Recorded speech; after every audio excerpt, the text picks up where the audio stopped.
Being lazy and having a closed mind can be very, very expensive. For example, I could have made millions of dollars if I properly studied Bitcoin when I first learned about it, because it was way lower than what it is today. Also, I could have made a lot more money on Aduro Clean Technologies, again, if I had a more open mind. But no, I was stubborn. I was screaming for 4 weeks. No, no, no, no, no. I don't want to look at Aduro Clean Technologies. It took me 4 weeks to go from I don't want to touch it to buying 1% of the entire company. Yes, I own 1% of Aduro Clean Technologies. I have owned Aduro stock since 2022. And I see the same pattern from other investors. No, no, no, no, no. It's too good to be true. This is a pre-revenue company, blah, blah, blah, blah, blah. This kind of attitude is very expensive. And I see it from very smart people, from seasoned investors. I mean, look at this chart. Look at how much money they left on the table because they were being stubborn, they were being lazy, and they refused to do proper due diligence on Aduro Clean Technologies. Investors love to chase. They love to chase Apple, Tesla, Nvidia, Bitcoin, whatever is shining, they love to chase. They put the founders on the pedestal and they make them gods. But what is so common? What is the common denominator among all these successful investments? They all solved a major problem that the world was facing. Did we have a smartphone before Apple? Did we have an electric car before Elon Musk? Did we have proper digital money before Bitcoin? Did we have AI before Nvidia? Huge problem was solved. And people don't focus on the problem. They focus and they chase these investments after it became crystal clear to everybody in the world that those companies solved the problem.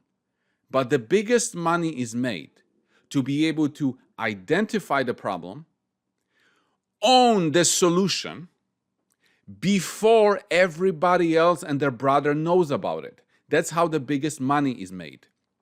And what you have with Aduro is a massive, massive opportunity to participate in a huge solution to the world. You might not know that plastic is not recyclable. More than 90% of plastic is not recyclable. Do you realize this? It doesn't matter that you put it in a plastic recycling bin. Nobody can recycle it. Aduro Clean Technology has the solution to be able to recycle plastic profitably. What a colossal opportunity we are looking at. The world makes every year, it's the weight of all the human beings combined as plastics, which is hard to imagine. It's a waste stream that circulates quite quickly. It takes literally a couple of weeks before it ends up at a dump somewhere.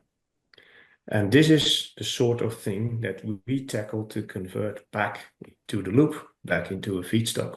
Well, that is, of course, a nice and ambitious target, but it shows pretty much that the sky is the limit if you manage to solve that. Because let's make it for sure, everybody would like to deal with plastic waste and not seeing it end up in the environment or as microplastics in your food or whatever else. So I think that is an important thing, and we are onto something big. Of course, Aduro Clean Technologies is onto something very big. And pretty much anybody with a brain knows that whoever solves this problem, it's $1 trillion solution, okay? Whoever solves this makes a lot of money, okay? So wouldn't it be beneficial for you, for me, to find out, figure out if Aduro is the company that has the solution?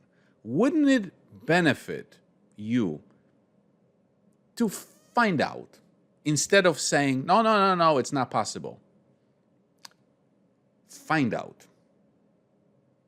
Figure it out. Because if Aduro is onto it, very soon others will find out about it. And considering that the current market cap of Aduro Clean Technologies is less than 200 million today, I don't think I have to show you the moon. I don't think I have to show you the sky. I think you know exactly what it means when the world finds out. And the next 3 months, the world is going to find out. Because in November, Aduro listed on NASDAQ, which means now people can buy shares in this company, and they just signed up with an investor awareness program with outside the box capital. So the world will find out. The question is, will you find out before everybody else finds out? What I see happening around me now is that the regulatory environment is starting to become much more favorable. Give you a couple of examples. The world is now adopting this extended producer responsibility principle, where people that put plastic in the market as a shampoo bottle or as a wrap around something are going to pay for dealing with it. And we see it already in many countries. For every ton of plastic that is put into the market in whatever shape or form, an amount of money has to be put into a public institution or something like that. And that will then make sure that the stuff is collected, that it is separated, and that it is sent to the best possible outlet. Very important step, because that starts to pay for the back end. Another thing that we see coming is that governments start to regulate that any new article has to contain a certain amount of recycled material.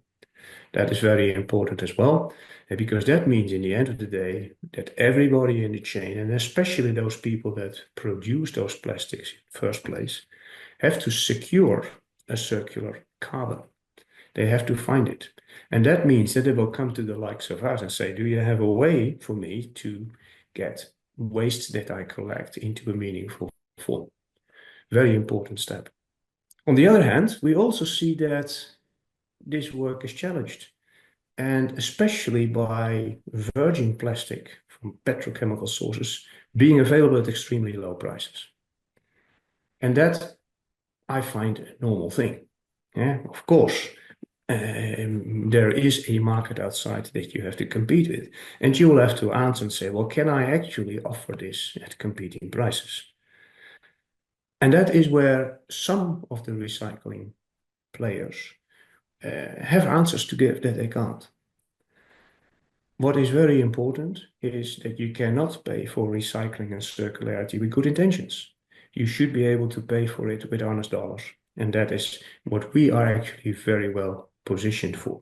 This has been achieved with our NASDAQ listing, which not only enhances our visibility, but also provides access to global investors.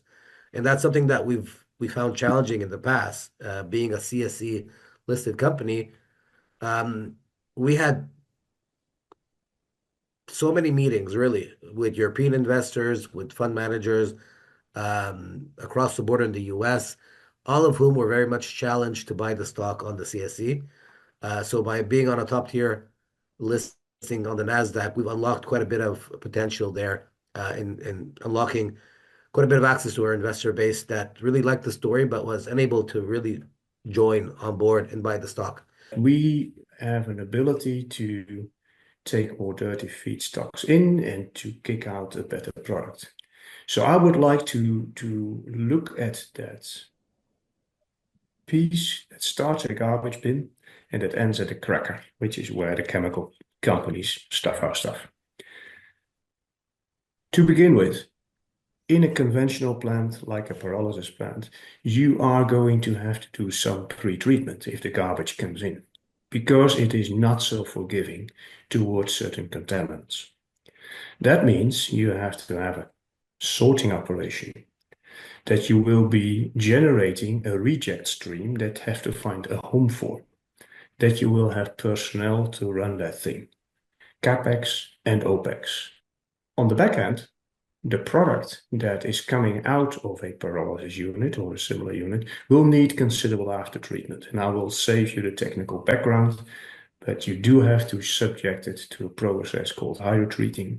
That is a substantial chemical operation which uses expensive auxiliary chemicals, catalysts. It needs hydrogen. And by the way, this hydrogen doesn't come from the air. You have to make that as well. So very realistically, a normal pyrolysis oil will have to go through one more factory, and that one more factory needs another factory to produce as hydrogen. So post-treatment and after-treatment, CapEx and OpEx, and in principle, that is not going to be required when you apply our process. Then back to our process, which is in between. I guess that in terms of pots and pans, maybe similar to a pyrolysis plant. But what is really different is that while passing through a typical pyrolysis plant, you will lose some material because the temperature is high, you will overcorrect, you make some gas, you make some soot, you make some char, and we don't have that loss. That loss is a lot less, and that means that we carry over more of the good matter from the beginning to the end. And they're not negligible at all. Because we are operating at milder conditions, means lower temperatures, you need less energy to run the process. So if you then come to that train and you say, I started my garbage truck and I end up with my cracker installation, you will save CapEx and OpEx in the pre-treatment. You will also save CapEx and OpEx in the post-treatment. And in between, in the very process itself, we'll have less losses and less energy. And I think that is going to bring chemical recycling to an area where it is going to be financially a very healthy business to be in. We also don't give exclusivity, which is an important factor to think about. We respect and want to work with all the customers that work with us, but we know from experience and from past, experience of other companies that once you start this road of exclusivity, then it comes with all kind of constraints that you don't want to, be on you or burden yourself on you today. And that's also a benefit that I think investors should consider as well, because if you don't give exclusivity and you remain on your path, you basically increase the amount of organizations that will look at you as things will expand and grow. And of course, you better want to work with more than one or two companies when you're becoming a larger and a larger organization. We all have different journeys to arrive at the conclusion to look at Aduro Clean Technologies.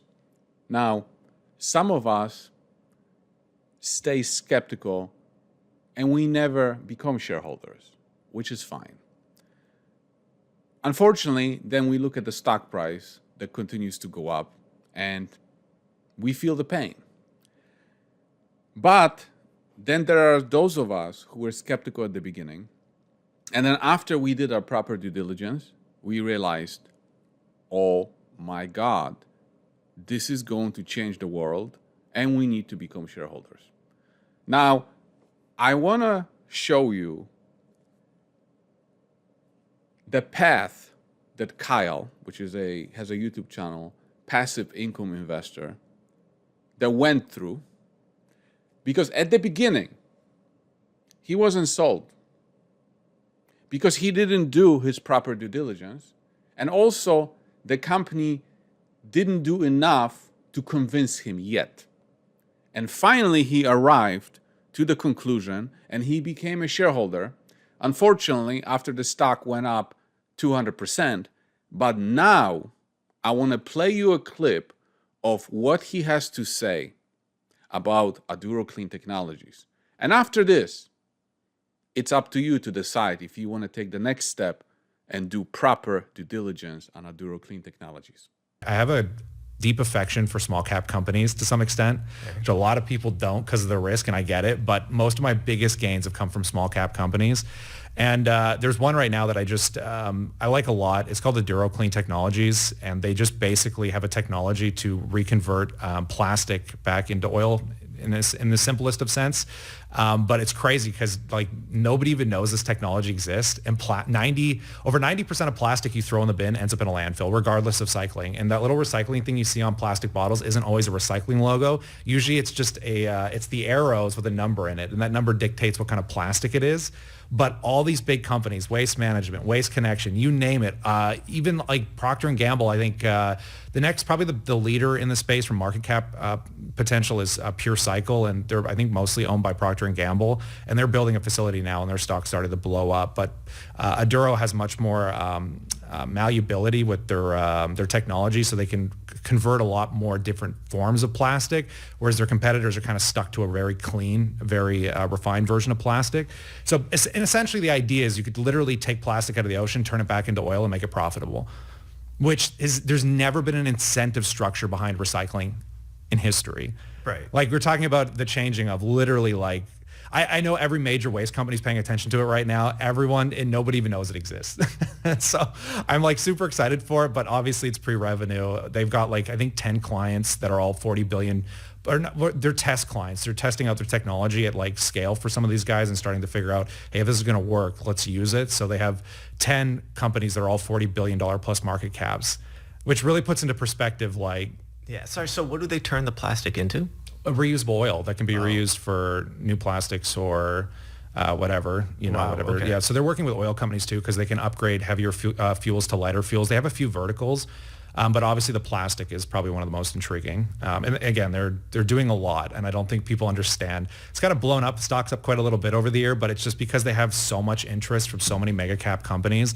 And I think we're far past the point of vaporware, because I have some good friends that are engineers that went to their facilities, and they've kind of gone up and down, and they're like, if this works out, like it's going to be